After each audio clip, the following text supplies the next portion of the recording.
Nah, malam ini saya mau ajak kita belajar satu hal yang baru. Coba kita lihat dalam kitab 2 Raja-Raja.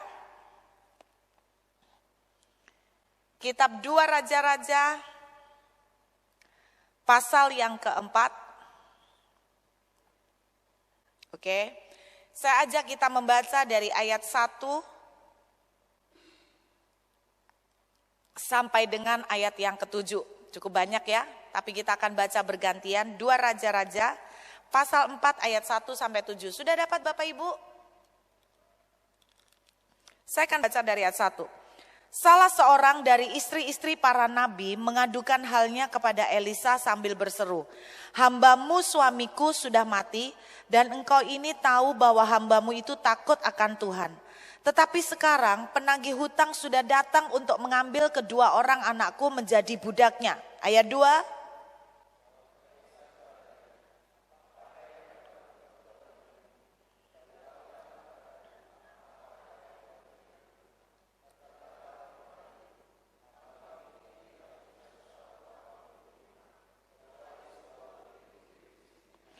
Lalu berkatalah Elisa, "Pergilah, mintalah bejana-bejana dari luar, daripada segala tetanggamu bejana-bejana kosong, tetapi jangan terlalu sedikit."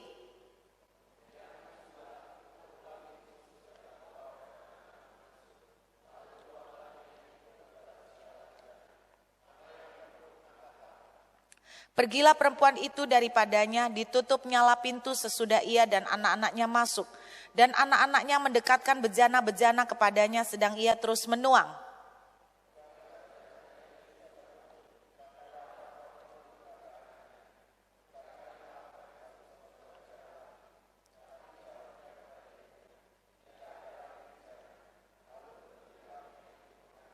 Kemudian pergilah perempuan itu memberitahukannya kepada abdi Allah dan orang ini berkata, "Pergilah, jualah minyak itu, bayarlah hutangmu dan hiduplah dari lebihnya engkau serta anak-anakmu." Saya percaya cerita ini sudah tidak asing buat saudara. Bagaimana wanita ini ditinggal mati suaminya dengan warisan hutang. Zaman dulu orang untuk membayar hutang bisa dengan menyetorkan anak-anak mereka untuk dijual sebagai budak. Nah, ini yang terjadi pada perempuan ini. Saya percaya Elisa di sini adalah gambaran Tuhan. Setuju ya saudara ya? Wanita ini datang kepada Elisa. Pada zaman dulu nabi diperlakukan seperti hampir mirip seperti Tuhan. Karena mereka percaya bahwa seorang nabi betul-betul utusan Tuhan dan satu-satunya yang bisa mendengar suara Tuhan pada waktu itu hanyalah nabi. Dan Tuhan berbicara hanya lewat para nabi. Terus kemudian Alkitab menceritakan bahwa wanita ini punya banyak utang. Lalu kemudian datang minta pertolongan. Saudara perhatikan, Elisa tanya begini, "Apa yang kau ingin aku perbuat?" Lalu wanita ini menceritakan masalahnya dan pertanyaan Elisa cuma satu. "Apa yang kau punya di rumah?" Wanita ini menjawabnya sama seperti jawaban kita pada kebanyakan. "Aku tidak punya apa-apa." Selalu yang negatifnya didulukan. Apapun kita punya masalah, pasti selalu negatifnya yang didulukan. Tidak bisa, tidak punya apa-apa, tidak ada apa-apa, tidak ada jalan dan sebagainya. Saudara, kemudian kita tahu ceritanya. Wanita ini disuruh apa saudara? Disuruh apa sama Elisa? Meminjam. Minjam apa? Bejana, bukan minjem duit. Minjam bejana dari tetangganya. Alkitab menuliskan begini, Elisa bilang begini, "Pinjamlah bejana dari tetanggamu tetapi jangan, saudara garis bawah ini ya, jangan, oke. Lalu Alkitab menceritakan dia pinjam, kemudian minyak itu yang sedikit dia punya dituang. Pada zaman itu minyak itu sangat berharga. Bahkan lebih berharga daripada uang. Karena di Timur Tengah sangat susah mendapatkan minyak. Nah, minyak itu sangat mahal. Makanya sering disebut sebagai black gold, emas hitam. Itu julukan mereka untuk minyak. Jadi tidak kalah mahalnya dengan emas. Minyak di sini bicara tentang berkat. Oke, Setuju ya? Wanita ini butuh duit kan? Karena punya banyak utang. Oke? Saya berdoa malam ini yang punya utang boleh belajar dari kisah wanita ini. Oke? Nggak usah angkat tangan. Saya tahu Anda malu. Terus kemudian minyak ini kan bicara tentang duit, tentang pertolongan, tentang berkat, kan gitu ya. Nah, ini yang saya mau tunjukkan sama Bapak Ibu. Waktu wanita ini menuang minyak, saya mau tanya sama saudara, kapankah minyak itu berhenti mengalir? Saya pikir sangat bisa dijawab, anak SD pun pasti bisa. Kapankah minyaknya berhenti mengalir? Saat bejananya tidak ada lagi. Berarti kalau bejananya ada lagi masih ngalir enggak? Minyak, tadi saya bilang, bicara tentang berkat, pertolongan dari yang atas. Betul? Kan dia butuh uang. Dia butuh mujizat keuangan. Dan minyak itu turun mengalir dari atas. Kan kira-kira seperti itu. Miracle, mujizat. Bapak Ibu dengar baik-baik. Dengar baik-baik. Pada awalnya minyak itu dimaksudkan tidak pernah berhenti mengalir. Yang membuat minyak itu berhenti mengalir bukan minyak itu, tapi bejananya. Saya akan membuat sebuah pernyataan yang mungkin saya nggak tahu apakah Anda bisa setuju dengan saya, tapi ini yang saya yakinin. Sesuatu pertolongan dari Tuhan, Tuhan tidak pernah bermaksud membatasi. Tuhan ingin memberikan kepada saudara dan saya tanpa batas. Dengar, pertolongan yang Tuhan mau kasih buat saudara dan saya tidak pernah limited edition. Tuhan kalau mau kasih, dia selalu mau kasih dalam bentuk dan jumlah yang tidak pernah berhenti. Amin. Jadi kalau saudara hari ini perlu bantuan, mujizat keuangan, dengarkan. Tuhan itu kepengen memberkati kita tanpa berhenti. Dari sononya dia mau kasih blessing itu unlimited. Amin. Beberapa orang mungkin tidak setuju statement ini karena dianggap teologi kemakmuran. Tapi kalau saudara pelajarin, Tuhan kalau punya ukuran tidak pernah kecil loh. Contoh, memang Tuhan bilang setia dalam perkara kecil. Tapi Tuhan selalu kasih ukuran besar-besar. Besar-besar. Di kitab Amos, di kitab Yoel, bicara tentang pemulihan. Di mana Tuhan bicara tentang pemulihan, selalu berkat yang disebut besar, unlimited. Tak kasih contoh, di kitab Amos dan Yoel dituliskan begini. Pada waktu pemulihan terjadi, gunung-gunung meniriskan anggur baru. Bukit-bukit mengalirkan susu. Lihat, ukuran anggur gunung. Ukuran bukit itu dijadikan ukuran mengalirkan susu. Tuhan tidak pernah tulis gini.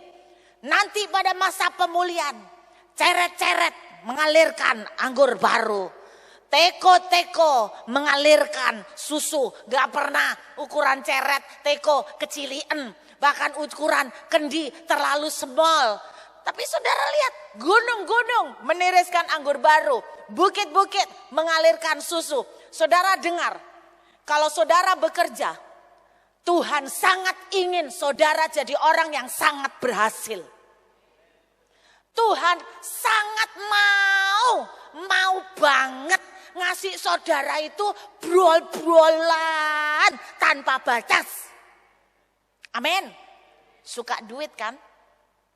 Pasti senang dengar berita ini. Dari hati Tuhan, Tuhan tidak pernah kasih intrit-intrit. Nanggep ya? Tuhan mau kasih terus menerus minyak tanpa batas. Lo lihatan Elisa pesen apa? Pinjem mau bejana tapi jangan. Nah, lek Tuhan tidak menginginkan banyak kan Tuhan bilang, gak usah banyak-banyak serokoh keduniawian. Pasti pesennya Elisa begitu, tapi Elisa malah kebalik. Dia bilang apa? Jangan terlalu sedikit. Berarti Tuhan memang ingin memberkati kita banyak. Amin. Amin. Kalau begitu, kalau minyak itu datang dari tangan Tuhan, tidak pernah berhenti. Yang bikin berhenti apa? Perhatikan, yang bikin berhenti bukan minyaknya loh. Minyak itu moro-moro atret. Enggak loh, minyak itu terus mengalir. Tapi yang membuat minyak itu berhenti apa? Bejana. Siapa yang nyetor bejana? Manusia kan? Berarti yang membuat berkat Allah terbatas, yang membuat berkat Allah terhenti, bukan dari pihak Tuhan, tapi dari pihak kita sebagai penyedia bejana. Pada hati Tuhan, Tuhan selalu ingin give unlimited. Tapi yang bikin limited itu saudara dan saya. Bagaimana cara kita melimit atau membatasi blessing dari Tuhan? Beberapa orang mengkhotbahkan ayat ini, cerita. Bejana, bicara tentang kerajinan. Bagaimana mungkin kau pengen dapat berkat banyak dari Tuhan tapi males? Setuju. Ada lagi yang bilang bejana ini bicara tentang skill. Bagaimana lu mau diberkati Tuhan tambah banyak wong skill nggak di-upgrade. Misalnya dari dulu saya masak rawon tok. Ya enggak apa-apa setuju. Tapi mbok ya diimprovisasi. Rawon plus soto, ngono. Atau rawon rasa keju, mungkin aku enggak tahu. Pokoknya improvisasi kayak mau diberkati melimpah tapi kurang kreatif dan inovatif. Nah, kata orang begitu. Makanya berkatnya ya terbatas gitu toh. Orang-orang desa biasanya begitu. Mereka kalau sudah punya usaha rame, banyak kenapa mereka beda banget sama orang. Kalau orang Tionghoa itu dikenal sebagai pebisnis yang unggul dan ulung, ya. Kenapa orang-orang di desa sometimes mereka sangat sederhana. Saya ketemu dengan penjual bakso di daerah Singosari, baksonya enak. Saya bilang begini, Pak, Bapak ini sebetulnya larisnya kayak gini, kenapa ndak digedekno? Jawabannya dia, ya pokoknya wis cukup gini aja lah. Ya sudah, bejananya ya sak gitu tok. Nggak akan bisa ngapa-ngapain karena dia cukup puas di situ. Nah itu juga bisa bicara tentang bejana, tentang kepuasan. Ya nggak punya cita-cita, nggak punya mimpi, ya mimpinya simpel begitu saja. Ya saya nggak nyalakan, semua kan tergantung yang menyediakan bejana kan. Tapi malam ini yang saya mau bagikan kepada saudara tentang bejana yang lain. Ada satu bejana yang sering kali membatasi saudara dan saya mengalami lebih dengan Tuhan. Yaitu namanya bejana paradigma pengenalan kita akan Tuhan. Saya ulangin. Salah satu yang membuat kita membatasi berkat dari Tuhan adalah pengenalan saudara dan saya akan Tuhan. Saya kasih contoh.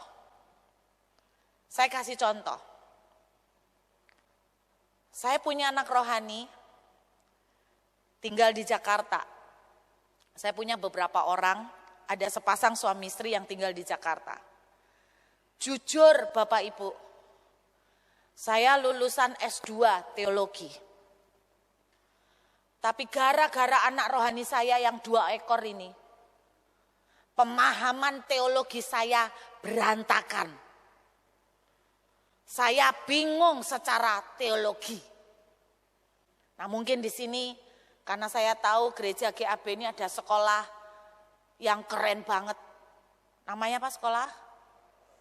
Parakletos. Namanya aja abot. Apa arti ini Parakletos? Apa artinya Parakletos?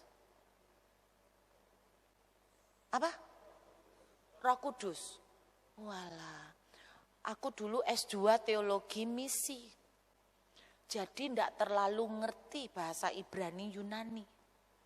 Makanya saya tahu kalau masuk ke sini ketemu orang pintar semuanya. Lihat tulisannya. Oh, ya toh. Aku lo bolak-balik di sini gak apal itu. Ini apa itu? Areskin Theo. Wah, keren kan? Ini kelas berat, Pak. Berat. Saya enggak nyampe.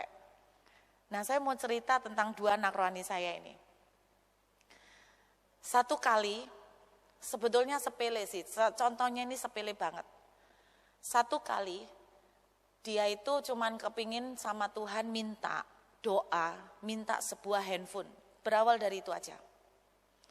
Dia waktu itu sudah mempunyai 2 buah handphone, yaitu Galaxy Note sama iPhone 6. Tiba-tiba dia kepengen punya Samsung S7 Edge. Terus dia itu berdoa. Nah, anak ini kalau sembayang manja sama Tuhan, manggil papa.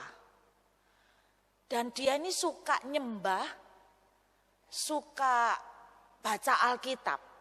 Seneng sekali baca Alkitab berdua sambil diskusi suami istri. Jadi boleh dibilang mereka tidak pernah nonton TV. Bukan karena mereka tidak punya TV, tapi karena mereka lebih seneng baca. Kebetulan kok klop ya, suami istri ini seneng baca, terus seneng tukar pendapat. Jadi mereka kalau ke Surabaya, saya kalau sebagai mama rohani kurang pinter ya apa rasanya gitu loh. Jadi mereka ke Surabaya sebetulnya aku rodok tertekan. Karena apa? Karena gini, setiap kali ke Surabaya, pergi ajak makan, itu mesti buka Alkitab membahas satu cerita. Contohnya gini, moro-moro tanya saya, kenapa? Ada tahu cerita Yesus yang waktu nulis di batu, nulis di tanah karena ada perempuan yang didapati berzina? Saya pikir dia bakalan tanya gini, apa yang ditulis Yesus? Kan pasti itu ditanya orang toh. Karena udah jaga-jaga, itu aja aku lali yuk jawabannya apa yang tulis Yesus. Aku mateng kon nek ditakoni iku Tuhan, mateng kon apa yo? Aku mbiyen tau diterangno ambek pendeta tapi lali aku jawabannya. Yesus nulis apa yo mateng aku. Aku lupa jawabannya. Mungkin Anda tanya Pak Hose aja ya. Sama Samuel Hose, Pak nulis apa Pak? Aku yo lali ya. Terus ternyata dia tanyanya bukan itu loh. Anda tahu dia tanyanya gini. Kenapa Yesus pakai acara tulis menulis? Wah, aku tambah gak tau mikir aku. Loh, saya jam gini. Ya terserah Yesus kapan nulis kapan nari yo Yesus karepe Yesus toh. Lah kamu kok tanya aku kenapa Yesus menulis? Lah mana gua tahu? Ya kan terserah Yesus mau nulis mau jingkrak-jingkrak. Terus dia tanya gini, "Loh Anda bayangin, ini pertanyaan enggak pernah kepikir loh. Ayo, di sekolah teologi ya gak pernah diajarin. Kenapa Yesus enggak langsung aja ngomong, kalau kalian merasa enggak ada yang berdosa, siapa yang merasa enggak berdosa lemparkan batu. Tapi kenapa Yesus pakai tulis? Apa hubungan antara lempar batu ambek menulis? Waduh, ngeluh aku sampai mangane kurung. Saudara, akhirnya dengan keberanian saya harus mengakui. Jujur, Cece enggak tahu. Lo ya apa memang enggak tahu? Mau tak tahu-tahu no apa yo jawabnya? Kayak rohani-rohani apa wis tak dolek secara cepet ini. Tetep gak iso nemu. Akhirnya aku harus jujur mengakui. Wah pucet tahu. Kamu tahu Tanyo? Tahu. Kok kamu sangar? Kamu dapat dari sekolah Alkitab mana? Enggak, aku tahu. Aku dikasih tahu Tuhan. Oh, sangar. Aku kok enggak pernah dikasih tahu Tuhan ya. Tak pikir kok lebih peka dari saya. Ini anak. Saudara tahu jawabannya gini. Banyak orang mempermasalahkan apa yang ditulis Yesus. Kalau aku enggak mau pusing itu.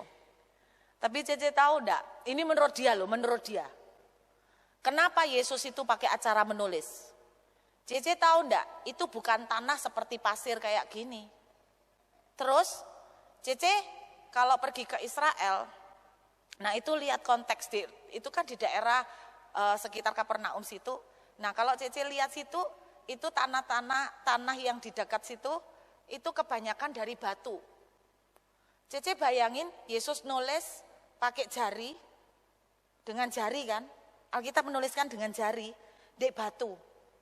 Isa tace nulis dek batu pakai jari.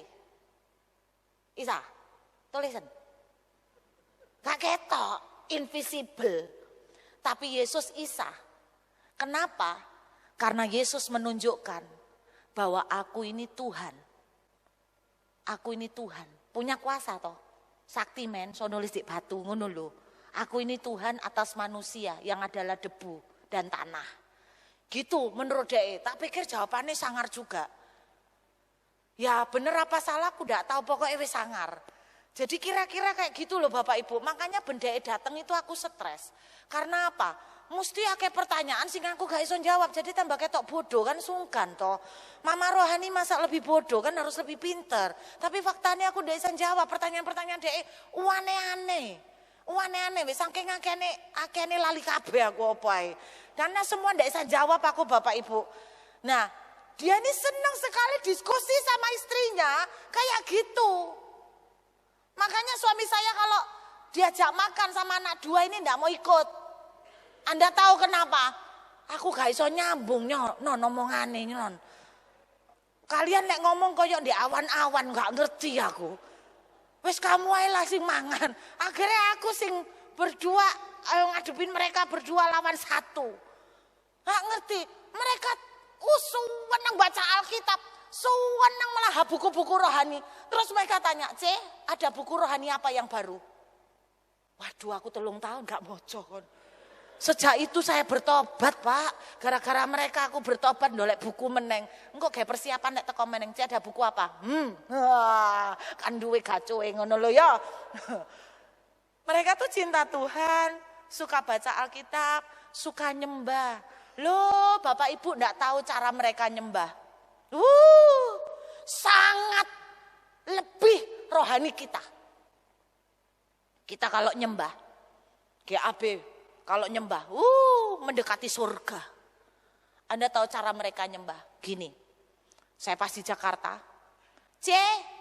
Kita nyembah Tuhan yuk, ayo. Suamiku udah ambil gitar.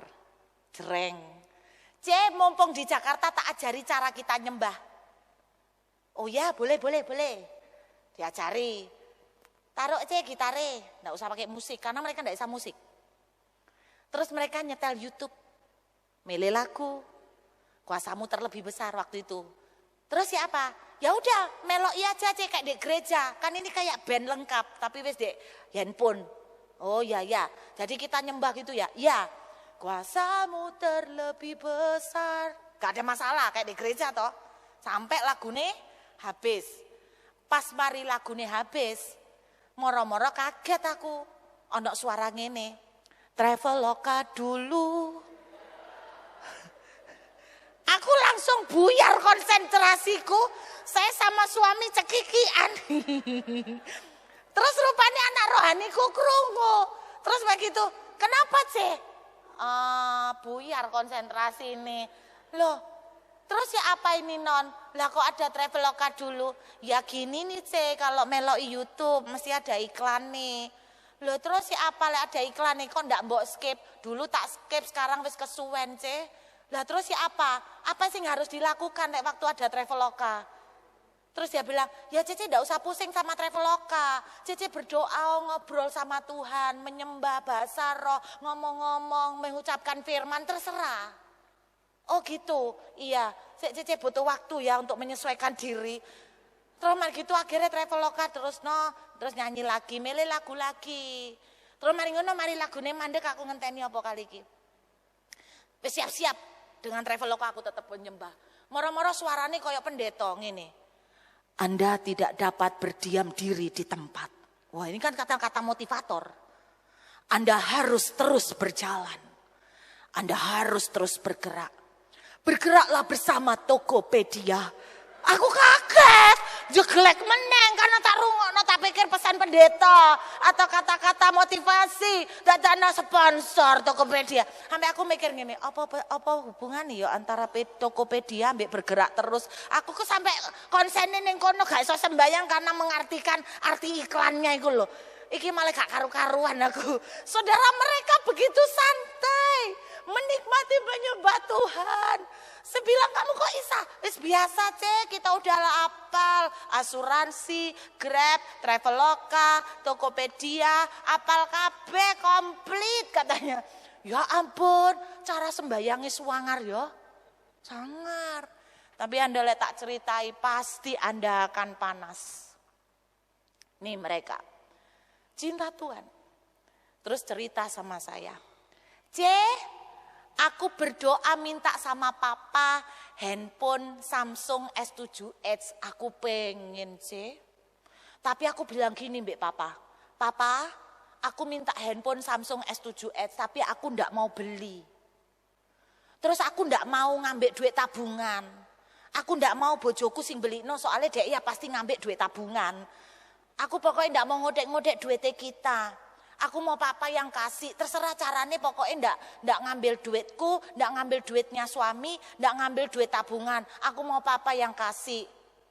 Terus dia cerita sama saya, aku minta kayak gitu. Oh langsung ilmu Tauratku keluar. Non, doamu pasti tidak dijawab. Kenapa begitu Menurut kitab Yakobus, metu ayatnya. Yang kau minta, hendak kau pakai untuk memuaskan hawa nafsumu. Loh kan ono toh, doamu tidak dijawab sebab yang kau minta hendak kau pakai untuk memuaskan nafsumu. Ya toh? Yang jelas kau minta Samsung S7 Edge itu nafsu. Karena kamu sudah punya handphone 2. Bukankah Tuhan menjawab kebutuhan? Bukan keinginan. Saudara sering dengar khotbah itu? Termasuk aku yang ngomong gitu juga. Tuhan menjawab kebutuhan, bukan keinginan. Keinginanmu tidak selaras, tidak akan Tuhan jawab. Makanya saya bilang, tidak akan dijawab. Itu alasan pertama. Alasan kedua, jalanku bukan jalanmu, kata firman Tuhan. Kenapa kamu yang nyetir Tuhan ngatur carane? Ndak iro dijawab. Oh gitu ya Iya pasti. Oh tapi aku tetap pengen S7 tapi ya ndak mau beli. Terserah lu mau ngotot silakan. Kita lihat saja nanti lu dapat atau tidak. 3 minggu berlalu dia telepon saya. Kenapa ya kok belum dijawab? Nah kan apa Cece bilang, jalanku bukan jalanmu dan lagian yang kau minta nafsu. Gitu ya tapi aku tetap pengen dikasih sama papa, ndak mau beli. Ya terserah ngotot, kita lihat saja nanti. 2 hari kemudian dia telepon lagi. Aku ngerti sekarang kenapa aku kok ndak dikasih S7 Edge. Kenapa? Moro-moro ya ada orang temene suami. Moro-moro dateng katanya piro hari ini mimpi. Itu kebayang aku katanya kok aku itu di mimpi itu ketokane melas sakno. Terus dia itu kepengen kayak hadiah. Cece tahu ndak dia ngasih aku apa? Apa? Samsung S8. Aku ngerti kenapa ndak dikasih S7 Edge soalnya dikei S8. Loh kamu dapat Terus dalam hati, why? Tuhan, nafsu. Kok malah S8? Kok dijarak? Kenapa? Tidak ada jawaban. Tuhan baik pol ya Nggak bisa ngomong. 3 hari setelah itu, telepon lagi. Ada apa? Tuhan lo baik pol. Perasaanku mulai ndak enak, saudara dek ngomong kayak ngono. Ada apa? Ternyata malaikat yang bawa delivery S8 Rupane belum ngomongi malaikat sing bawakno S7X. Maksudnya ada temennya mama datang, ndak ngomong sapa-sapa loh aku Lah kok aku dikado S7X. Loh jadi kamu dapat 2 nih ceritanya. Iya tak foto no ya. Wapi loh di foto no handphone papat. Terus aku diem aja, kok Tuhan buahe ya Iya ndak tahu kok bisa buahe gitu ya. Tak tutup teleponnya, aku menangis. Why? Kenapa engkau seperti memanjakan dia? Aku lolek doa minta sopan. Itu ndak kau jawab. Iki gak sopan. Nyonyo keduniawian. Kenapa kau jawab? Aku kan kalau berdoa baik, aku lek doa gini, ya Tuhan, jikalau boleh, aku minta handphone. Tapi kalau ndak boleh, kehendakmu yang jadi. Sungguhan ndak tahu dapat loh aku. Sopan loh, ini gak sopan. Terus saya bilang, kenapa kau kabulkan? Apa yang kau lihat dari anak ini? Dilihat dari pelayanan, gak pelayanan loh. Aku sing pelayanan. Dilihat dari jam terbangan aku. Dia ndak terbang belas. Kenapa kau jawab? Gak ada jawaban. Waktu berlalu. Beberapa waktu lalu telepon. Iya. Tuhan buahe loh. Gak enak aku perasaan lagi. Kenapa non? Aku ini ngomong gini, Pak. Aku bosen sama iPhone 6-nya. Terus aku kok pengen iPhone 7 Plus. Maya arek iki kon. Dikeati ngerogo rempel lo iki wis. Tambah lama anak rohaniku tambah sesat. Terus aku ndak wani komen wedi salah. Terus Cece tahu ndak 2 jam kemudian. Ada temen nih mama datang. Terus aku dibawai kado. Kado apa? iPhone 7 Plus. Oh my God. Seminggu yang lalu. Iya. Aku mau cerita. Iya. Cici pasti perasaannya ndak enak toh. Aku cerita soalnya beda elek perasaanku ndak enak ben kali dek manggil gitu. Cici pasti punya perasaan ndak enak kan? Wis ndak enak ini. Ada apa? Gini Tuhan itu kok suayangin mbek aku ya Lu wis gak enak toh saudara di kono. Terus kenapa? Aku ini kepingin piano. Terus aku nawar punya tetanggaku ternyata ndak dijual. Terus aku ngomong mbek Tuhan, kok ndak dijual ya? Aku ini pengen piano. Terus ya tetap ndak ada jawaban.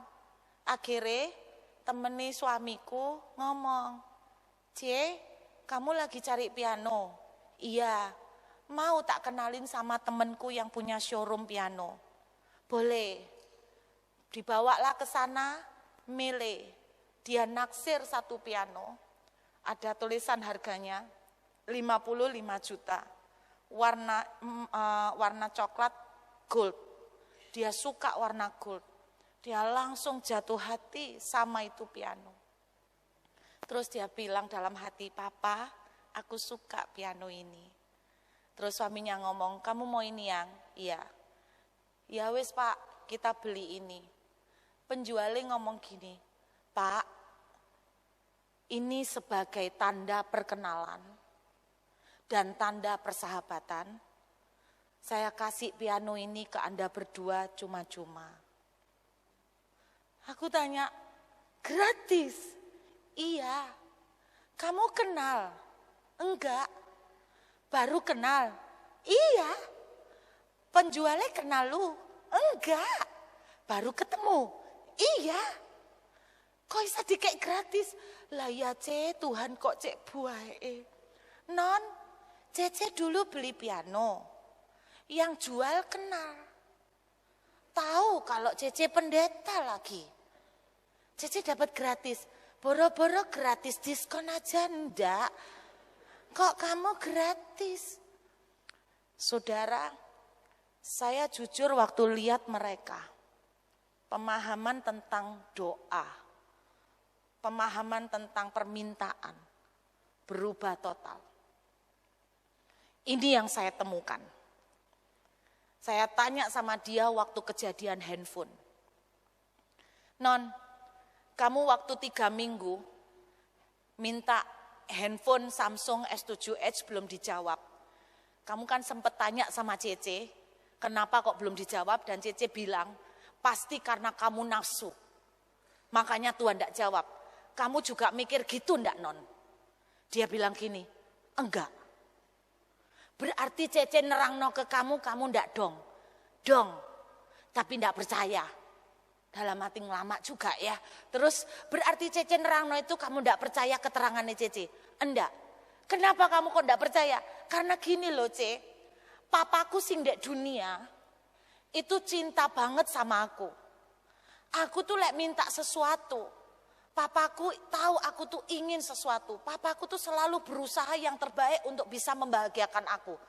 Tidak pernah satu kali pun keluar dari mulutnya papa itu ngomong gini, keduniawian, nafsu, serakah, ayo puasa. Gak pernah. Jadi waktu Cece ngomong kalau Tuhan akan menganggap aku nafsu, aku ndak bisa nangkep. Karena apa? Papaku di dunia tuh ndak pernah menganggap aku tuh bernafsu. Apalagi papaku sing di surga. Karena papa itu ngerti keinginannya anaknya dan kepingin bahagia no anaknya. Jadi dia memikirnya kayak gitu. Ayo saya tanya, papa, mama. Nek anakmu kepingin lihat es krim. Terus gini, gak usah ngomong. Gini tok. Terus papa mama ada yang pernah ngomong gini mbak anak. Nafsu. Kedagingan. Ayo pikul salib. Belajar merendahkan diri kayak papa. Papa dulu juga merendahkan diri ya nak ya. Ada. Pernah papa gitu nyo? Oh pernah jarene. Oh pernah. Oh ini papa papa yang lain dari yang lain. Saudara, itu dia sampai cerita gini, papaku di dunia itu tidak pernah loh Ceng ngomong gitu. Jadi aku tuh tidak bisa mikir, papaku tuh menganggap aku nafsu. Mama saya, papa saya bukan papa dan mama yang ideal. Tapi mereka ketika saya ingin apa, paling tidak setuju, tidak bilang gini loh. Nafsu enggak, dia bilang paling gini, kemahalan non, kemahalan nih, paling gitu toh, tapi enggak pernah ngomong nafsu, kedagingan, duniawi, puasa, pikul salib, menderita di dalam nama keluarga, enggak pernah. Saudara, saya menangkap satu tok, banyak dari bapak ibu dan saya.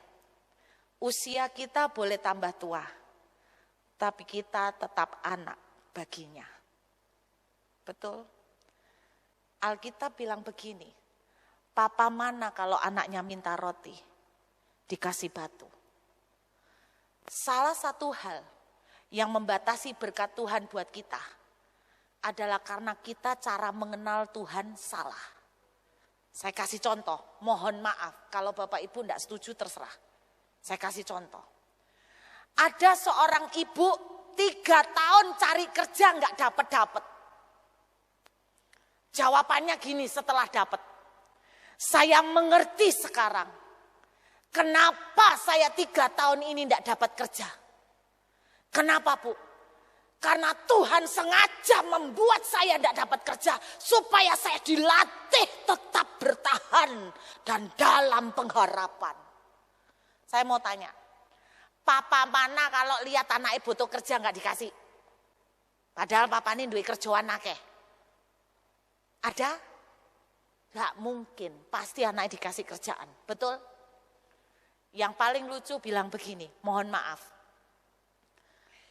Ada orang sakit, dia bilang begini, terima kasih Tuhan, Engkau memberikan sakit ini untuk saya berlatih pikul salib. Ketokane rendah hati toh. Tapi ayatin di. Papa mana le anake nuwakal ngomong gini. Oh nakal kamu nyotake kanker kapokmu kapan lon ya. Take diabetes ben mampus lu tahu rasa. Le ada papa kayak gini, itu papa gila. Papa kalau lihat anaknya sakit, bahkan bilang gini papa sama mama, sakitnya pindah no papa. Kalau hari ini Tuhan tuh melihat saudara sakit, dia bukan cuma nyuruh pindah no, tapi 2000 tahun yang lalu dia sudah bilang, sudah selesai. Aku ambil semua sakitmu nak, supaya di dalam namaku kamu percaya bahwa oleh bilur-bilurku kamu sembuh. Amin. Oleh bilur-bilurku kamu sembuh. Pemikiran kita yang salah tentang Tuhan, itu yang membuat kita dibatasi. Contoh lain Bapak Ibu, contoh yang lain. Ada orang dengan bangga kesaksian, saudara saya ini dulu punya pabrik 5. Sekarang saya mau kesaksian, Tuhan itu baik. Pabrik 5 saya ini entek kabeh. Saudara, Tuhan hajar saya. Tuhan hajar saya. Dintekno kabeh pabrik 5. Pak, Bu, pabrik 5 entek bukan Tuhan yang hajar. Pabrik 5 entek karena bodohmu.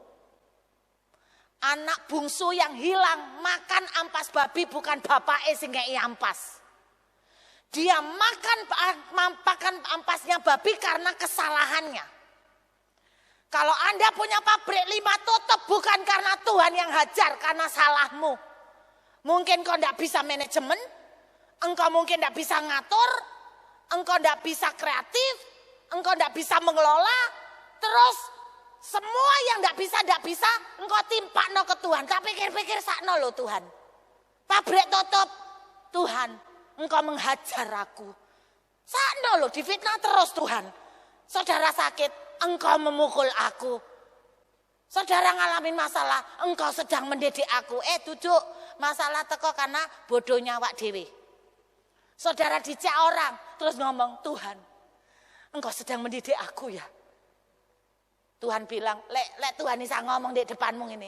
Lele, wong kon dewek si nyonyo kepengin untuk duit akeh, makanya diputer. Mari ngono duit dijak nyalakno aku, lele. Saudara, pabrik 5 ditutup, bangkrut bukan Tuhan yang hajar. Karena kesalahan saudara. Anak bungsu menderita bukan karena papanya. Tapi ini loh hatinya papa. Ketika anak bungsu itu habis, dia datang ke papanya peluk. Tahu enggak papanya enggak bilang gini, enak hitung-hitungan, kamu cukup warisan piro nak, oke? Jadi wis entek kabeh jatahmu. Jadi sekarang papa enggak tahu motivasimu loh. Kamu ini berubah apa sungguhan tobat kumat. Papa harus ngetes dulu. Kamu mulai dari kacung dulu ya nak, latihan. Nanti lek kamu setia baru tak percayain. Kisah perjanjian baru menceritakan tentang anak hilang. Itu gambaran papa sama kita. Ketika anak itu jatuh, apa yang dilakukan papanya? Dia langsung peluk, dia kasih pesta, dikasih pakaian terbaik, dikasih cincin, dikasih emas. Saudara, itu hati papa. Kalau hari ini kau sedang punya masalah, percayalah, Tuhan pengen memberkati berlimpah-limpah tanpa batas. Yang seringkali membatasi berkat Tuhan adalah pemandangan saudara sendiri. Pandangan saudara bahwa Tuhan itu jahat, Tuhan itu baru baik kalau saya baik. Kalau saya tidak saat teduh, Tuhan pukul saya ketabrak becak. Kalau saya tidak saat teduh, saya kecemplung got. Kalau Tuhan melihat saya kurang baik, Tuhan tidak akan berkati. Saudara, kita selalu begitu. Kalau kita duit tidak ada, selalu kita mikir gini, aku salah apa ya mbak Tuhan. Sometimes kita tidak salah apa-apa. Tapi saudara salah pandangan tentang Tuhan. Dia Papa yang baik. Saudara, mohon maaf.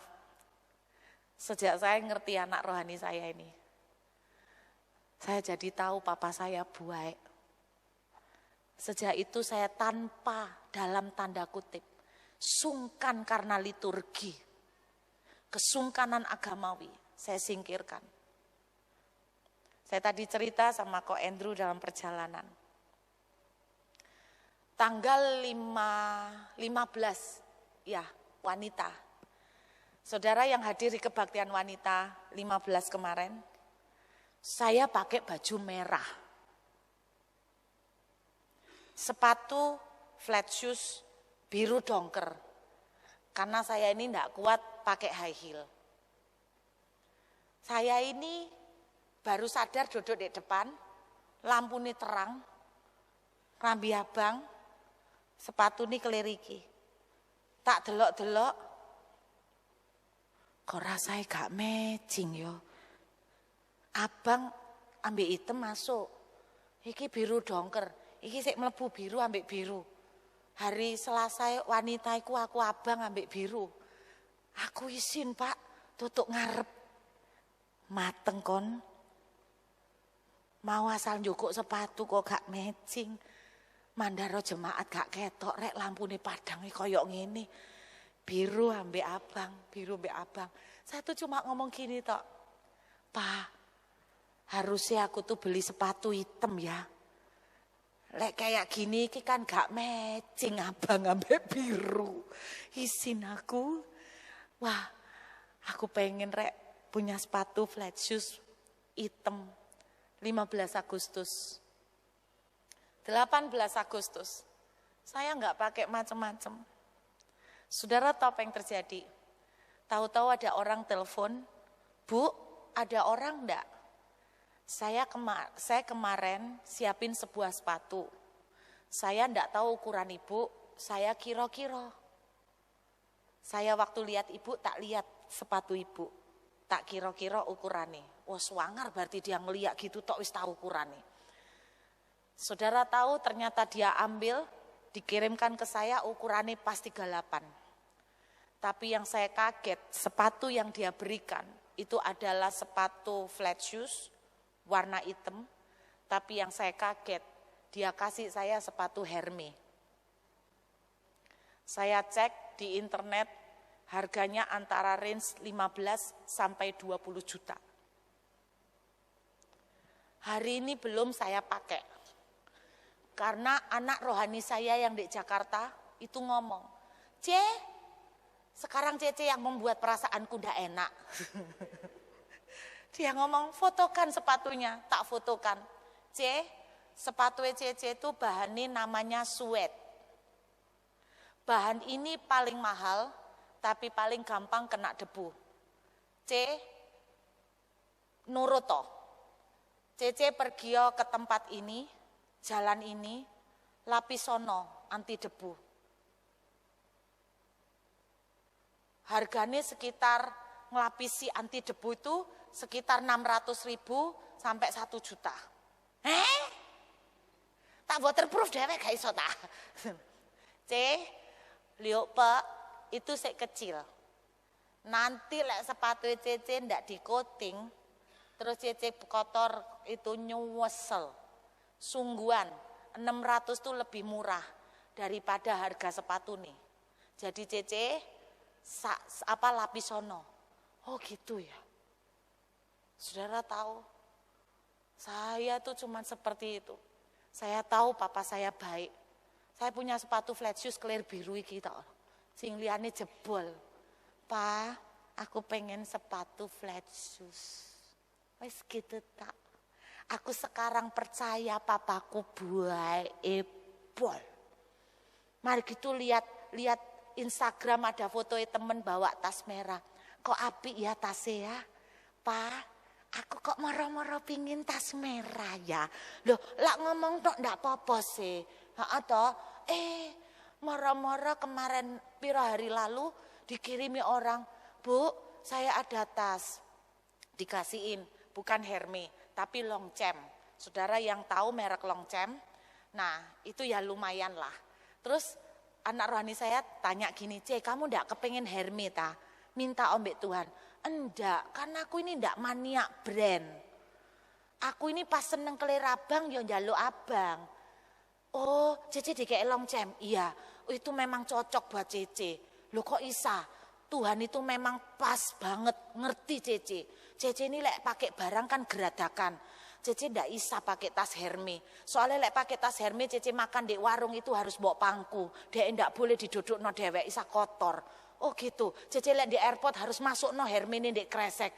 Tuhan tahu Cece gak telaten kayak gitu. Mangkai dikei Longchamp. Cece tahu Longchamp. Longchamp itu awet masih sampai 100 tahun awet. Ditendang pun awet. Sing laki ngomong betul dibakar pun anti api. Iki ngenyek tak mengucap syukur tak ya apa saudara. Tapi intinya tuh saya menikmati hubungan dengan Tuhan. Kalau hari ini Anda punya pergumulan, percayalah Bapamu baik.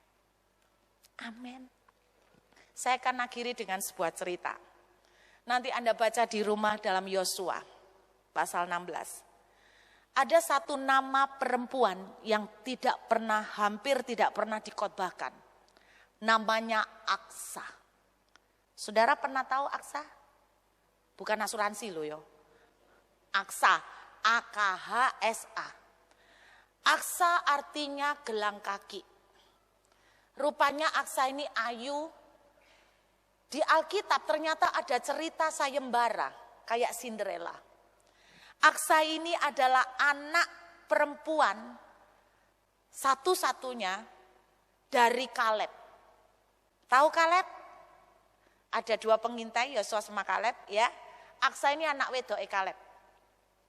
Terus kemudian Kaleb bilang gini, siapa yang bisa mengalahkan Kiryat Sefer akan kuberikan Aksa sebagai hadiahnya. Ternyata ada cowok yang naksir Aksa. Dan dia berjuang mengalahkan Kiryat Sefer dan dia berhasil, namanya Otniel. Dia adalah salah satu hakim di Israel. Menikahlah Aksa sama Otniel. Saudara dengar, di dalam tradisi Yahudi, seorang anak perempuan tidak berhak mendapat warisan. Tidak boleh. Bahkan apalagi minta, itu ndak aturan. Sekalipun cuma anak satu, tapi Kaleb tetap tidak boleh memberikan warisan kepada anak perempuan. Kalau dia ndak punya anak laki, maka warisan Kaleb akan jatuh kepada keponakan. Bisa nangkep ya saudara? Jadi anak perempuan memang tidak mendapatkan warisan. Tapi Kaleb ini luar biasa, termasuk bapak yang menyalahi tradisi. Anaknya Aksa tetap dikei tanah walaupun garing. Tapi kan dikei tanah, lumayan so dikei futsal. Dikei tanah walaupun garing. Sebetulnya Kaleb ini sudah melanggar tradisi karena anak perempuan itu tidak boleh dapat warisan. Tapi Kaleb itu mungkin namanya papa ya. Akhirnya tetap dikasih.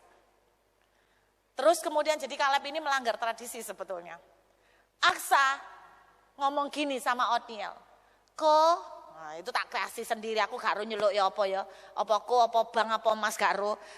Koko yang minta mbek papa mertua, papaku. Mata air, tanah kita kering. Rupanya Otniel gak wani. Alkitab gak menceritakan, tapi Otniel gak minta. Akhirnya yang minta Aksa. Papa memberikan kepada kami tanah kering. Berikan kepadaku mata air. Apa yang dilakukan Aksa sebetulnya melanggar tradisi. Karena seorang wanita, anak perempuan tidak berhak minta warisan. Tapi kenapa Aksa berani minta? Saya kasih tahu buat Bapak Ibu kenapa. Karena Aksa juga tahu hati papai. Papai juga melanggar tradisi loh.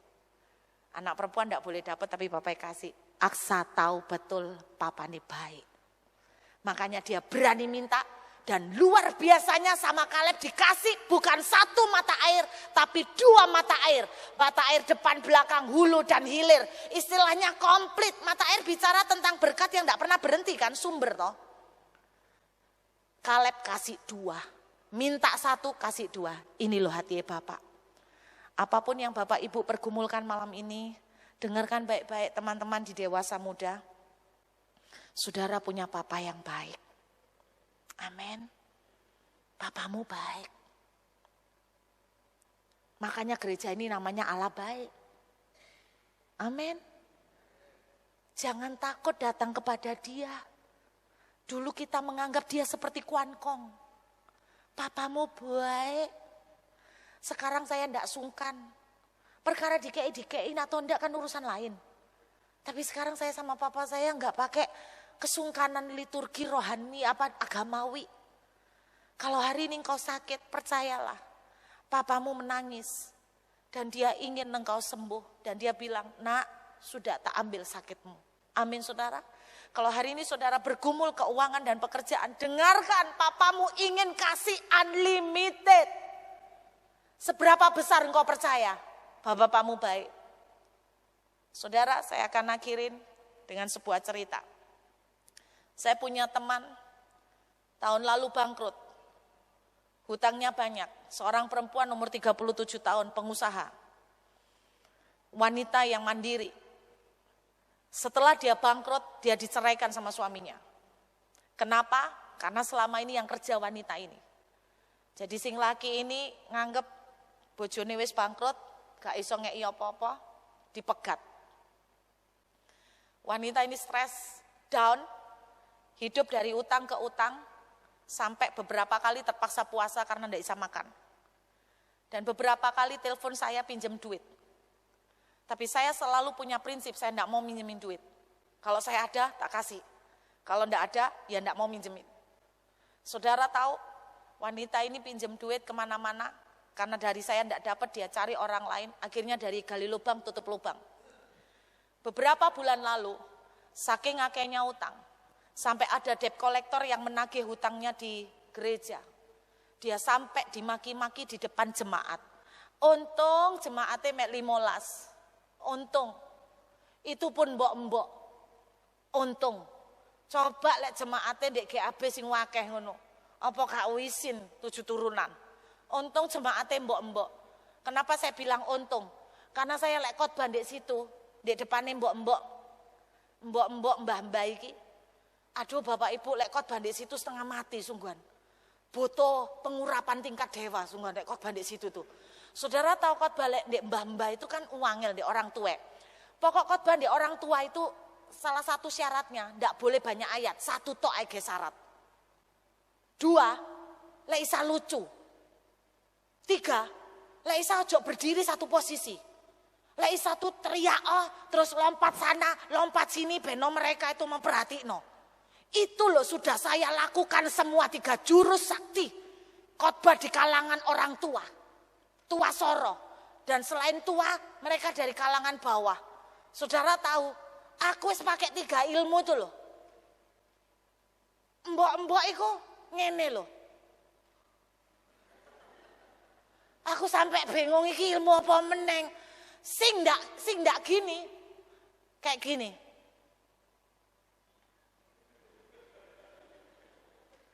Aku ndak jelas dia ngerti apa ndak. Aku khotbah di sana mesti tenggorokanku suwakit Bapak Ibu. Karena apa? Karena bengak-bengok. Pokoknya mari teko kono mesti gawe ovongsan aku, loro. Kena sariawan. Saudara tahu, saya pikir saya ngomong gini sama Noni. Ya enggak apa-apa lah kamu dimaki-maki wong mbok-mbok kabeh kok paling gak iroiling. C percaya ndak? Lek dengerno khotbah memang kayak gitu reaksine. Tapi waktu tahu aku didatangi debt collector, mereka itu susah seger motoi lho, C. Heran aku, gak ono sing ngowo, gak ono sing ketap-ketip, iso mendolo kabeh. Oh iya ta. Terus dia itu cerita. Beberapa bulan lalu memang dia sempat telepon saya terakhir. Itu pinjam duit 15 juta. Saya enggak kasih. Bapak Ibu tahu, saya marah untuk pertama kalinya setelah lama kenal dia. Saya bilang, kamu enggak capek kayak gini terus? Capek, C. Aku enggak kuat, pengen mati. Ojo mati, saiki soro, kamu mati tambah soro. Ojo dangkal pikiranmu terus ya apa, C. Aku sampai enggak bisa makan kayak gini, mau sampai kapan urip kayak gini. Saya akhirnya ngamuk, saya bilang gini, non, kamu denger ya. Tuhan itu papa bukan? Iya, C. Kira-kira lek papamu lihat kamu ndak bisa makan kayak gini, nangis ndak? Nangis, C. Kira-kira lek papamu lihat kamu gali lubang, tutup lubang sampai ditinggal bojomu, suamimu sampai ndak ngargain kamu kayak gini. Kira-kira Tuhan itu sedih ndak? Sedih, C. Kenapa kok sedih? Soalnya aku anaknya. Lah, sekarang pulang sembayang kayak gitu. Saudara, dia pulang sejak hari itu sembayang setiap malam 2 jam. Gaya sembayangnya dari flegmatis sampai koleris. Tahu flegmatis? Flegmatis iku rada cuek mek ketip. Mbok bingung ngomong apa. Terus melankolis. Tuhan, melankolis sampai koleris. Tahu koleris? Koleris gini. Tuhan, aku ini anakmu. Aku ini tahu aku salah, aku udah banyak hutang. Aku minta ampun. Aku pakai jalanku, kekuatanku dewek, aku ndak kuat. Tuhan, aku anakmu. Firmanmu bilang kau mati supaya aku tuh jadi hidup. Firmanmu lo bilang kau yang mengambil semua kemiskinan supaya aku ini diberkati. Surga lo sugene ndak karuan dan engkau sediakan semua untuk aku. Aku ini lo sampai makan roti ya ndak bisa. Engkau ndak akan kasih aku batu. Tuhan, engkau pasti akan nolong aku. Engkau ndak akan tega lihat aku kayak gini. Sampai kayak gitu berjam-jam. Duit datanglah, mengalirlah. Tuhan itu kaya, Tuhanku kaya. Taman Eden dikasih semua buat Adam. Semua termasuk emas, uang datanglah, emas datanglah. Saudara lihat gaya doa nih, saudara dan saya akan setuju ki wong stres. Tapi memang udah kepepet. 1 bulan kayak gitu. Saking doane penjiwaan seperti itu, sampai di alam nyata kebawa. Saudara tahu di alam nyata kebawa, pas ketemu saya, waktu itu belum ditolong Tuhan. Dalam 1 bulan itu, pas ketemu saya, sampai gini. Ya apa keadaanmu non? Oh, margini Cici lihaten. Aku akan beli mobil itu. Nanti tak beli tanah itu. Nanti aku beli rumah di Citraland. Aku mau beli mobil ini. Mobil ini kayak somangan loh ya. Beli mobil itu. Beli tanah itu. Saya langsung dalam hati gini. Mateng kon, parah kon, stres. Wis pasrah aku gak iso apa meneng iki.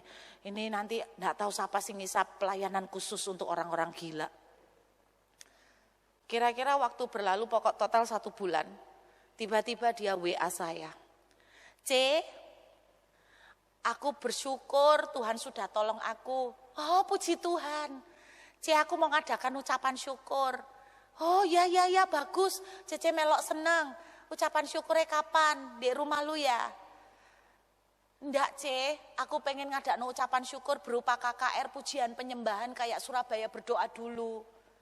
Oh maksudnya di rumah pujian penyembahan.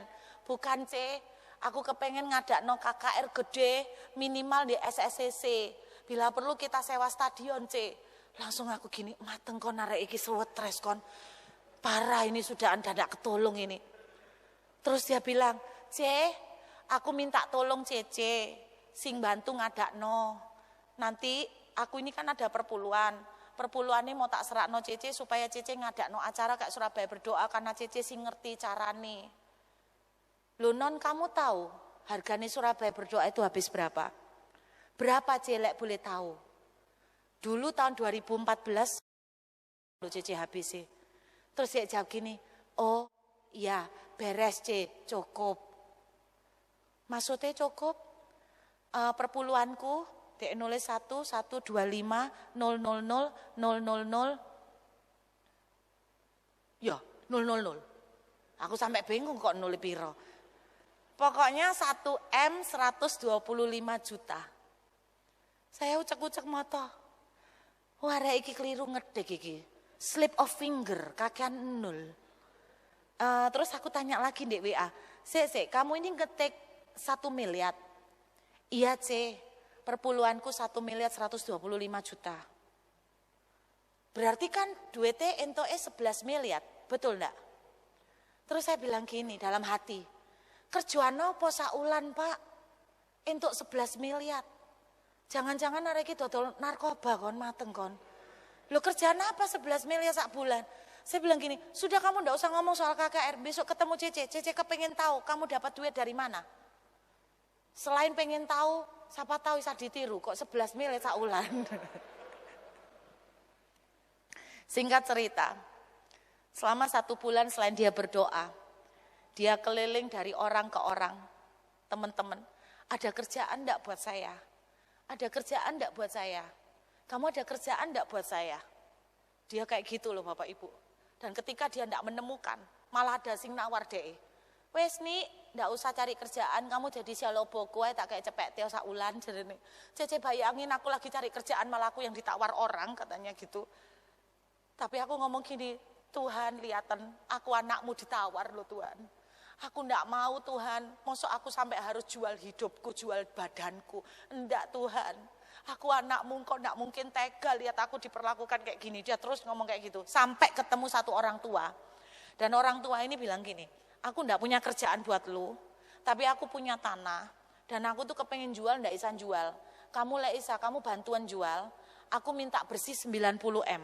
Lek kamu isan jual no, lebih ini ambilen. Saudara, secara logika gini loh, siapa sih isan jual tanah 90 miliar? Tapi kalau tangan Tuhan bekerja tidak ada yang mustahil. Amin. Saudara, secara logika Aksa tidak mungkin mendapatkan warisan. Tapi kalau tangan bapaknya bekerja memberikan kemurahan dan kasih sayang, siapa yang bisa menghalangi? Dikasih 2 mata air, ya kan? Saudara tahu tanah sertifikat itu ditawar-tawar no sampai ketemu keluarga keturunan konglomerat. Akhirnya ternyata pasaran tanah itu bukan 90M, sekitar 140-150.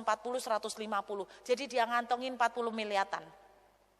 Lebih, ngantongin 40 miliar lebih. Saya kaget Bapak Ibu, dia tunjukkan transaksinya ke saya. Saya langsung lemes.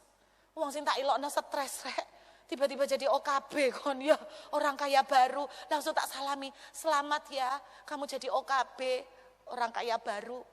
Saya melihat dari pengalaman ini, bagi Tuhan tidak ada yang mustahil. Amin. Jangan putus asa. Gini-gini disayang Tuhan kita. Amin. Bilang sama kiri kanan, gini-gini disayang Tuhan loh. Jadi kamu buat menyerah, ada Tuhan yang cinta sama kita. Boleh saya minta pemain musik kembali? Yuk kita menyembah dan menghampiri Tuhan beberapa saat ini saudara. Haleluya. Ada satu lagu Bapakku yang baik. Saudara, saya percaya apapun yang kita pergumulkan, papamu itu sedih lihat kita tidak bisa bahagia. Papamu pengen kita diberkatin, papa kita ingin melihat kita diberkatin. Papa ingin melihat kita diberkatin, berlimpah, limpah, limpah. Yang membatasi bukan dia, yang membatasi saudara dan saya sendiri. Biar malam ini kita belajar kembali kayak nol, jadi kayak anak-anak. Kadang tambah tua, tambah sok minter.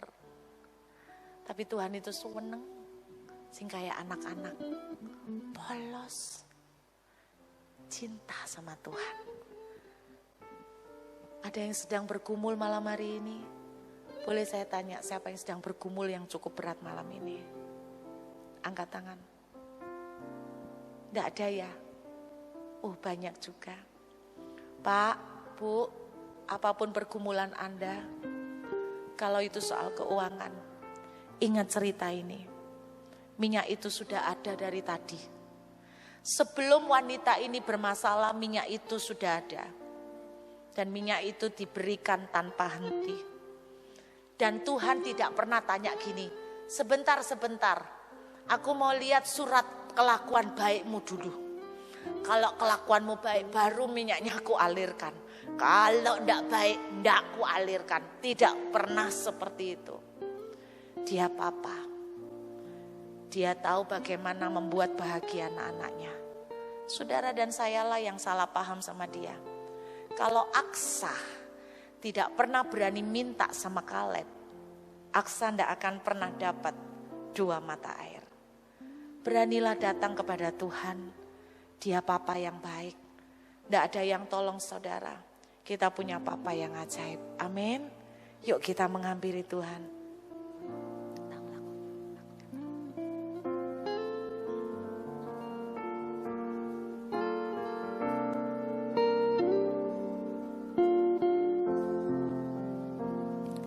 Ini doa kami semua malam ini Tuhan. Bapakku yang baik, Kau sangat ku cinta, Kau sangat ku cinta. Lebih dari segalanya, lebih dari segalanya. Di dalam hidupku, Bapakku yang baik, Engkau yang ku perlu, Engkau yang ku perlu. Lebih dari segalanya, lebih dari segalanya. Kasih-Mu bagiku tak pernah berakhir. Kasih setia-Mu selalu nyata dalam hidupku. Dalam hidupku tak pernah berhenti berharap padamu, Yesusku, Kau segalanya. Percaya saudara, Bapakku yang baik. Katakan sama-sama pujian ini sebagai doa. Kau sangat ku cinta, lebih dari segalanya, lebih dari segalanya. Di dalam hidupku, Bapakku yang baik, Bapakku yang baik. Engkau yang ku perlu, Engkau yang ku perlu. Lebih dari segalanya. Kasih-Mu bagiku tak pernah berakhir. Kasih setia-Mu selalu nyata dalam hidupku. Tak pernah berhenti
berpegang dan bergumulkan malam ini.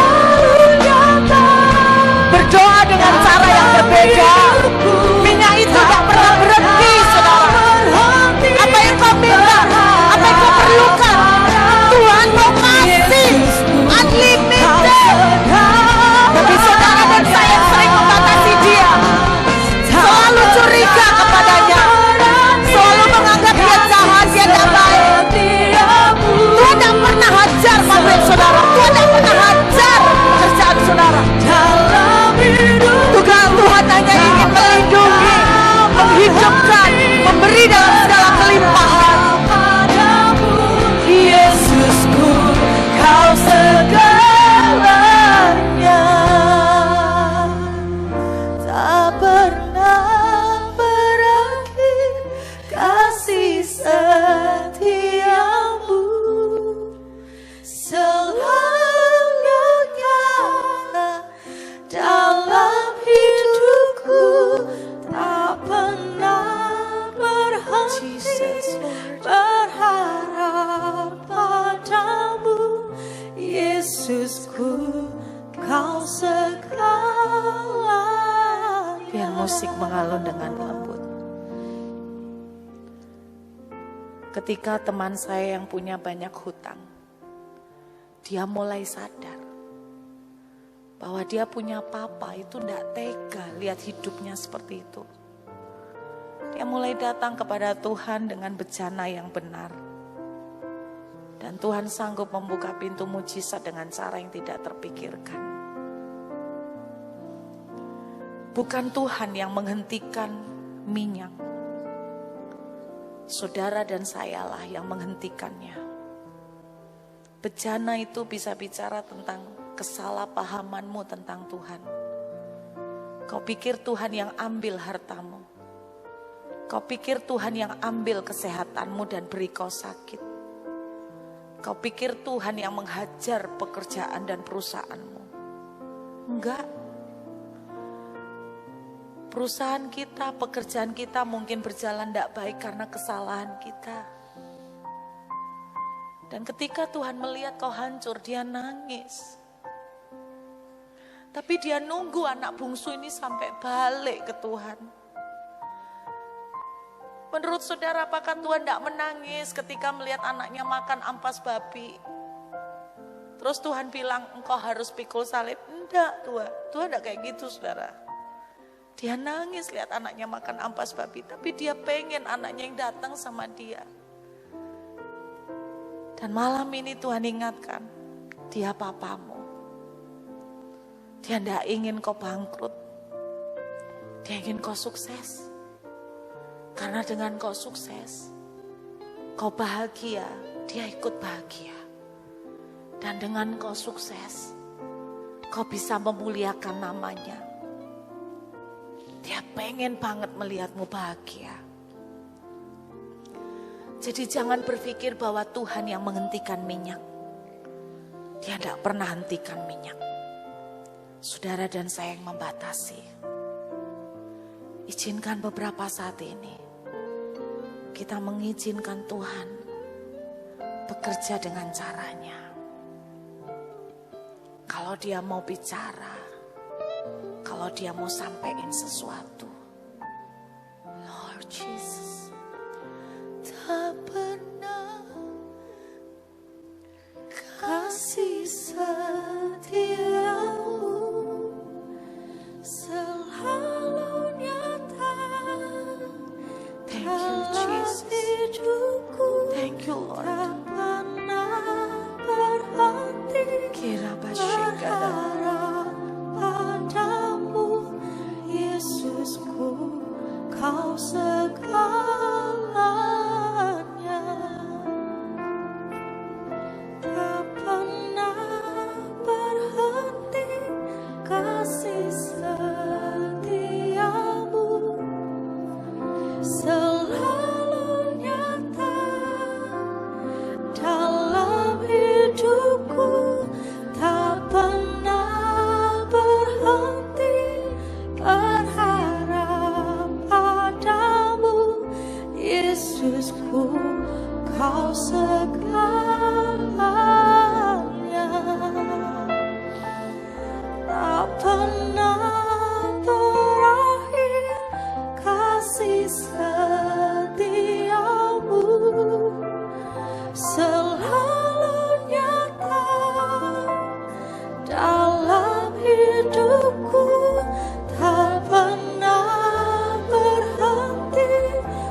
Kau segalanya,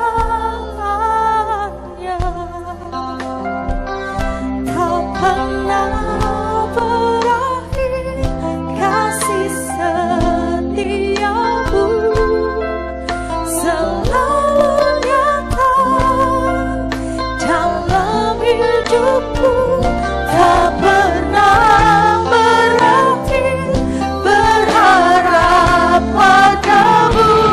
Yesusku, Kau segalanya, tak pernah berakhir kasih setiamu, selalu nyata dalam hidupku, tak pernah berhenti berharap padamu. Yesusku, Kau segalanya, tak pernah berakhir kasih setiamu, selalu nyata dalam hidupku, tak pernah berhenti berharap padamu. Yesusku, Kau segalanya, tak pernah berakhir kasih setiamu, selalu nyata dalam hidupku, tak pernah berhenti berharap padamu. Yesusku, Kau segalanya,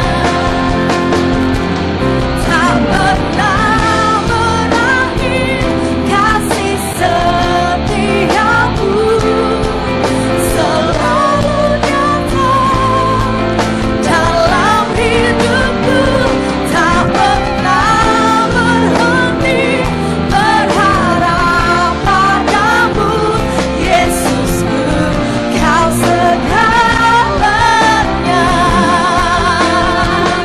tak pernah berakhir kasih setiamu, selalu nyata dalam hidupku, tak pernah berhenti berharap padamu.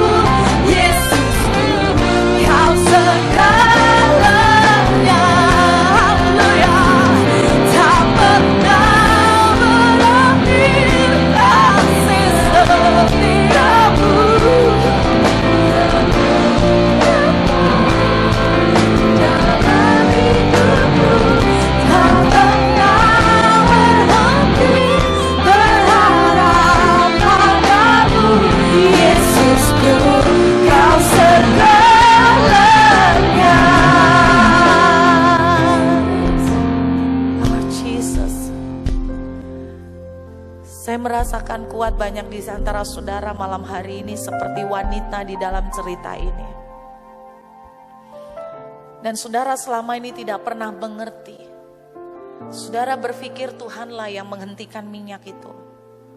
Saudara selalu berpikir bahwa Tuhanlah yang tidak jawab doamu. Tuhan begitu jahat, diam diri terhadap engkau. Tapi malam ini saudara, Tuhan mengingatkan, Dia Papa yang baik. Dia ingin memberkati anak-anaknya dengan kebahagiaan dan sukacita. Malam hari ini, jangan pernah sediakan bejana terlalu sedikit. Pemahamanmu akan Tuhan, biar akan diluaskan. Sehingga apa yang Tuhan sediakan akan nyampe kepada saudara. Saya tahu banyak dari saudara yang akan melihat perubahan-perubahan besar terjadi dalam kehidupanmu. Baik itu di dalam pekerjaanmu, baik itu di dalam keluargamu, bahkan itu di dalam kesembuhan badanmu. Dan Tuhan akan benar-benar bawa pemulihan yang ajaib. Tapi malam ini saya ingin mengingatkan, dari Tuhan, Dia tidak pernah membatasi minyaknya. Saudara dan saya yang harus belajar untuk berubah, sehingga apa yang Tuhan mau sediakan betul-betul bisa dilimpahkan tanpa batas. Engkau melihat setiap air mata ya Tuhan. Engkau melihat setiap tangisan. Haleluya. Yuk kita datang menghampiri Tuhan beberapa saat ini.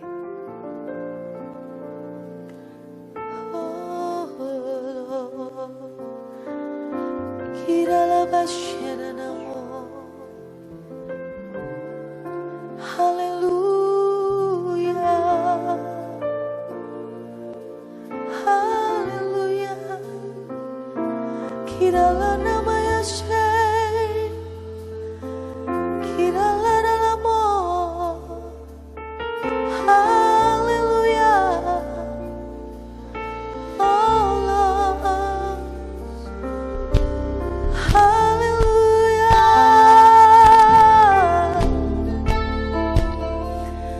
Haleluya. Saya melihat Tuhan akan membuka banyak jalan-jalan baru buat Bapak Ibu Saudara. Mari bawa bencana sebanyak-banyaknya. Percaya saudara, percaya dia Bapa yang baik. Jangan salah paham dengan dia. Kira mata kasih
tangan saya sangat terbatas.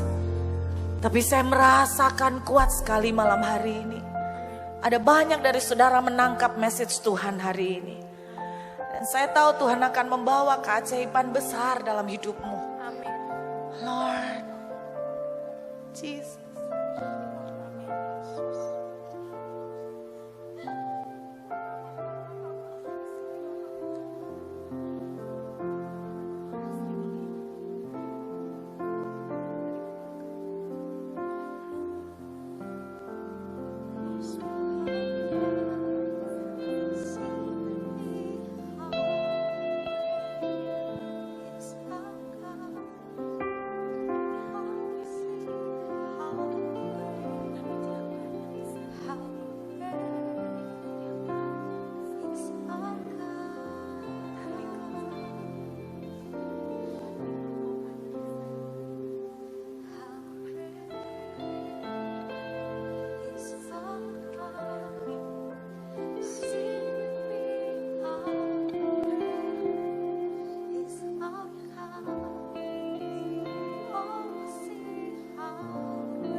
great is our God. And all we see how great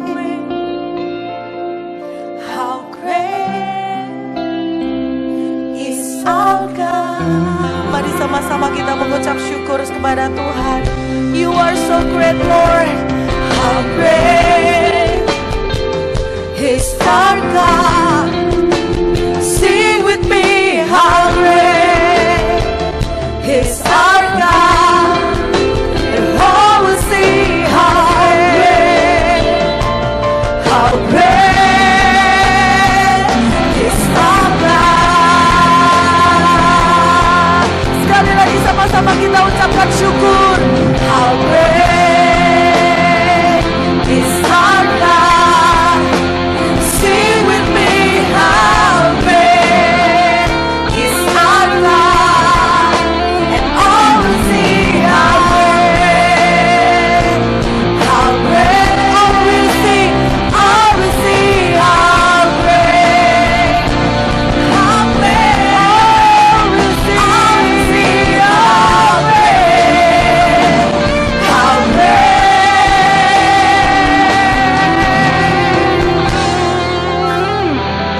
is our God.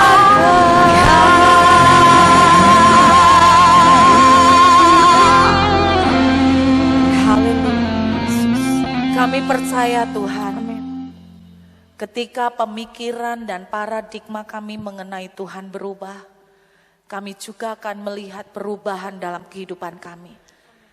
Ajarin kami terus makin ngerti Tuhan, bahwa kami punya Tuhan yang dahsyat, Tuhan yang sangat baik buat setiap kami, Tuhan yang cinta dengan kami, Tuhan yang tidak pernah berkurang rasa cintanya buat setiap kami. Terima kasih Tuhan buat firman-Mu malam hari ini. Biarlah ini dimeteraikan dalam kami semua, sehingga dalam keadaan apapun kami boleh dikuatkan dengan ingatan bahwa kami punya Tuhan yang baik dan cinta, yang ngerti apa yang kami lewati dan tidak pernah meninggalkan kami berjalan sendiri. Terima kasih Bapa, hamba mengucap syukur untuk kesempatan malam hari ini. Segala kemuliaan, pujian dan hormat hamba kembalikan bagi-Mu Tuhan, untuk sekarang dan sampai selama-lamanya.